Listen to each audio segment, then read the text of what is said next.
Në plan të Lezhës u vra shtetasi Gjovalin Prendi, babai Roan Brahimit i ekzekutuar në Greqi vitin e kaluar.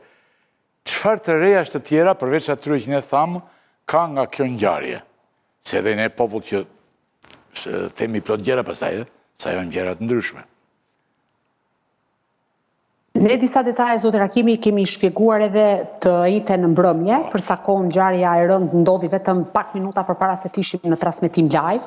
Kështu që në një farë mënyrë kam shpjeguar të gjithë sagën e përplasjeve që kishte Roan Brahimi me disa grupe kundërshtare. Megjithatë, do të ndalem tek detajet më të reja dhe më të fundit që vijnë pikërisht nga atentati mafioz në Lezhë ku humbi jetën Gjovalin Prendi, 64 vjeç, ai u vra përpara biznesit të tij në zonën e Planës në Lezhë. Sigurisht bëhet fjalë për një sak të gjatë gjakmarrje dhe hakmarrje, për shkak se djali i tij i vetëm, Roan Brahimi, sepse emrin e ka të ndryshuar, emri i tij i lindjes është Sidorel Prendi dhe e ka ndryshuar në Roan Brahimi, ishte i përfshirë në shumë atentate mafioze me shumë viktima.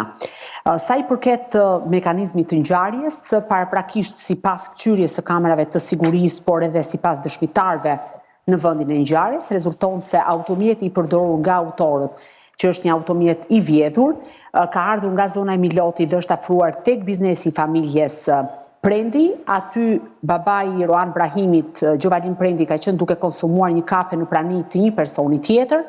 Kanë dalë dy persona të maskuar dhe me Kalashnikov dhe vetëm njëri prej tyre ka qelluar në drejtim të Gjovalin Prendi duke i marrë atij jetën dhe më pas automjeti ka ndjekur të njëjtën rrugë të largimit, pra në drejtim të Milotit, dhe është gjetur i djegur thuajse tërësisht të nesërmen e ngjarjes në fushë Gjormë. Sigurisht, duhet të ndale vetëm në një moment, zotë Rakipi. Roan Brahimi u ekspozua për herë të parë nga policia e shtetit në atentatin e ndodhur tek mbikalimi i fushë Krujës, ku viktim mbeti Brillant Martinajt, kushëriri i parë Ervis Martinajt dhe dy miqtë e tij Besmir Hoxha dhe Dikler Vata.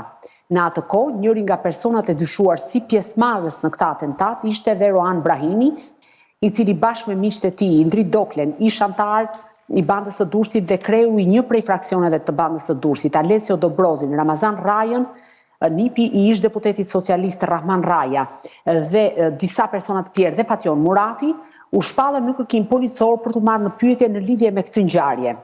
Dhe që nga ai moment, policia ka patur të dhëna që grupi kundërshtar, pra grupi i Martinajt, ishte përbetuar që do ta shkatronte dhe do ta shuante të gjithë familjen. Dhe po të shikosh, në vitin 2024, pra 2 vite më vonë, Roan Brahimi u ekzekutua në një atentat mafios në Athinë, në sy të gruas së dytë, sepse do ta sqaroj dhe historinë e gruas. Roan Brahimi kishte 2 gra, me njëra qëndronte këtu dhe që është marrë në pyetje më pas për këtë ngjarje, por dhe atentatin e kryeqytetit, ndërkohë gruaja tjetër bashkë me djalin e mitur jeton në shtetin fqinj në Greqi, e cila nuk rezulton të ketë patur asnjë problem apo përfshirje në historitë e bashortit të saj.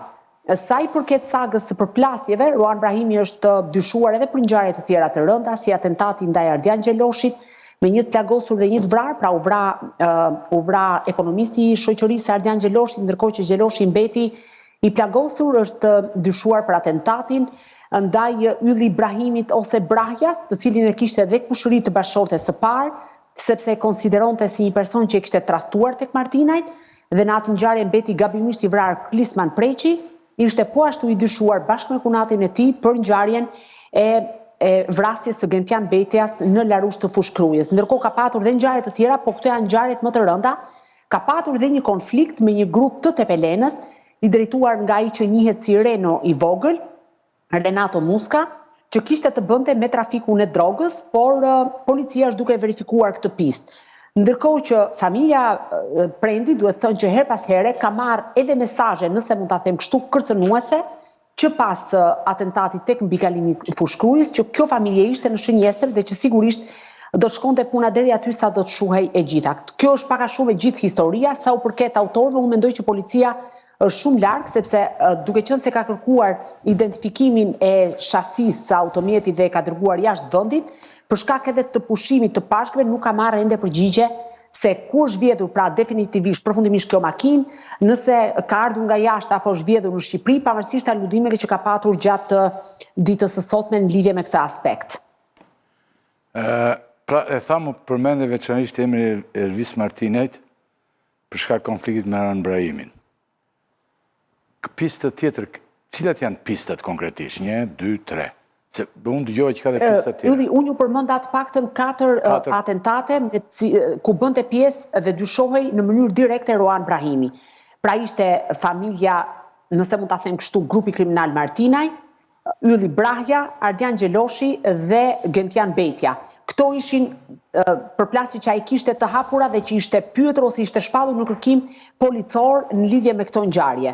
Ndërkohë ka patur kontrolle, përveç se këtyre familjeve që unë përmenda, ka patur kontrolle dhe në banesat e fisit Reqi në Mirdit, sepse sipas të dhënave, Roan Brahimi ishte në përplasje me këtë grupim në zonën e Mirditës, për sa kohë që djemtë e familjes Reqi ishin në një aleancë me djalin e Ardian Gjeloshit, të cilin sipas policisë Roan Brahimi tentoi ta eliminonte. Pra, këto janë pak a shumë pistat dhe pista tjetër ju thash, çështja e përplasjeve në trafikun e drogës me atë që njihet si Renault i vogël.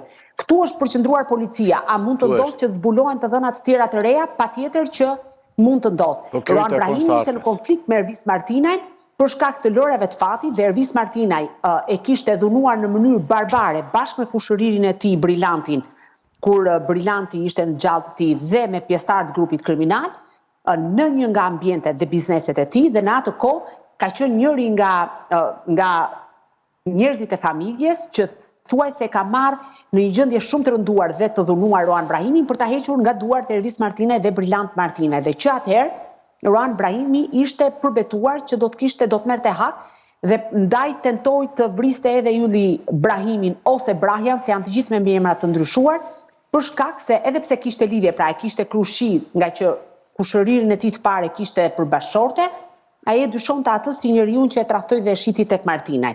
Pra këto janë 2 pistat kryesore. Sigurisht që rrugës mund të dalin dhe detaje të tjera të cilat mund të jenë pa njohura për median për shkak se policia po bashkëpunon edhe me autoritetet greke dhe me autoritetet tjera. Qarku Lezhë mund të ketë në dekadën e fundit më shumë se 100 vrasje ku asnjë nuk është gjetur. Asnjë autor. Asnjë autor në 100 vrasje. Po u gjet vetëm kjo e Nikulajt që ishte një rastësi. Ja japim atë që atë vlerë, atë e zgjidhi si vrasje me njerëz sepse kishte një kompleks vilash rreth e rrotull dhe kishte shumë, por dhe vrasësi ishte portugez, se po t'ishte shqiptar kam përshtypjen që edhe aty do kishin qetë. Dhe gjithmonë prokuroria e Lezhës, prokuroria e Kurbinit dhe si qark edhe gjykatat aty kanë një problematik shumë të madhe në të gjithë hetimin. Dhe çudia më e madhe është që fiks Ministri i Drejtësisë është i deleguar i majorancës në këtë qark. Por prokuroria dhe gjykata aty. Çfarë është parandalimi? Se ndonjëherë parandalimin e themi të hulumtoj policia të dalë. Jo, parandalimi është arrestimi dhe dënimi. Nuk ka parandalim tjetër.